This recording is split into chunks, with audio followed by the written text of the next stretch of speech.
Grabe yung taas nito. Daig pa yung pana ni Mia. Kay Sir Nico to. Ayan, galing Cubao. Alam nyo na gagawin natin dito. So nakakagulat talaga, no? Talagang nagulat ako pag bukas ko na ito sa case, no? Dahil grabe yung taas niya. Pwede mong sampayan ng brief tayo. Grabe, oh.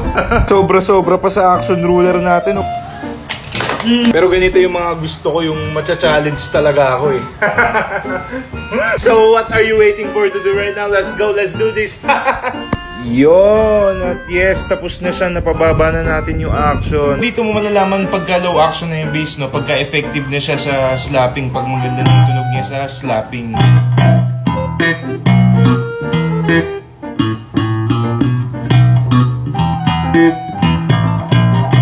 Pantayin na lang natin ma-pick up ng may-ari. Let's go.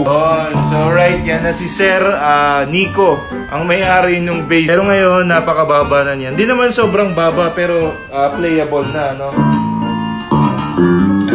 And again, sa magpapaset up, alam niyo na ang gagawin niyo. Like the page and mag-message na lang kayo para dyan ko kayo marereplyan. Alright, maraming salamat din sa mga nag-like. So hindi po ako nagpapabayad agad, no? Magbabayad lang kayo pag natapos ko na yung gitara, pag nagawa ko na yung gitara, saka po ako hihingi ng pambayad.